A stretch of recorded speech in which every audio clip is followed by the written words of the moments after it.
नमस्कार, मी साहिल निकम तुम्हा सर्वांचं मनापासून स्वागत करतो। तर गुलकंद आणि आता थांबायचं नाही या चित्रपटाने पुन्हा एकदा सर्व प्रेक्षकांना चित्रपटगृहामध्ये यायला भाग पाडलेला आहे, कारण चित्रपटाचा कंटेंट इतका मजबूत आहे। गुलकंद चित्रपट पाहिला तर इतकं लोक खळखळून हसतायत आणि खूप छान प्रतिसाद मिळतोय आणि आता थांबायचं नाही चित्रपटाला सुद्धा खूप छान प्रतिसाद मिळतोय। गुलकंद ह्या चित्रपटाचे जवळपास 70 शोज पहिल्याच दिवशी म्हणजे 1 मे कालच्या दिवशी हाऊसफुल होते। त्यामुळे समजू शकतो का आपण या चित्रपटाचा कंटेंट किती स्ट्रॉंग आहे आणि त्याच कंटेंटच्या जीवावर मराठी चित्रपटाचे रसिक आहेत ते पुन्हा एकदा चित्रपटगृहाकडे आलेले आहेत आणि तुफान गर्दी होत चाललेली आहे चित्रपटगृहांमध्ये महाराष्ट्रामध्ये। तर आता पाहूयात की ह्याच दोन्ही चित्रपटांचं बॉक्स ऑफिस कलेक्शन किती झालेलं आहे एक दिवसानंतर।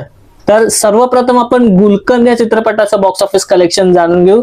तर एक दिवसानंतर गुलकंद या चित्रपटाचं जे नेट कलेक्शन झाले ते आहे 55 लाख एवढं आणि चित्रपटाचं जे ग्रॉस कलेक्शन झालेलं आहे एक दिवसानंतर तर ते आहे 62 लाख एवढं। आता पाहूयात की आता थांबायचं नाही चित्रपटाचं बॉक्स ऑफिस कलेक्शन किती झालेलं आहे एक दिवसानंतर। तर आता थांबायचं नाही चित्रपटाचं एक दिवसाचं नेट कलेक्शन जे झालंय तर ते आहे 45 लाख एवढं आणि जे ग्रॉस कलेक्शन झाले ते आहे 51 लाख एवढं। तर हे होते दोन्ही चित्रपटांचे बॉक्स ऑफिस कलेक्शन आणि जसं मी म्हटलं की तुफान गर्दीत चित्रपट चालू आहे आणि पण एक गोष्ट नक्कीच आहे की हिंदी चित्रपट रेड हा चित्रपट जो आहे अजय देवगणचा त्याचंही आव्हान या दोन्ही चित्रपटांना मिळतं आहे, पण दोन्ही चित्रपट खंबीरपणे उभे आहेत आणि आपले मराठी प्रेक्षक दाखवून देतात की जर का कंटेंट चांगला असेल तर आम्ही नक्की चित्रपट पाहायला जाऊ, मग कोणताही मोठा हिंदी चित्रपट असला समोर तरी चालेल।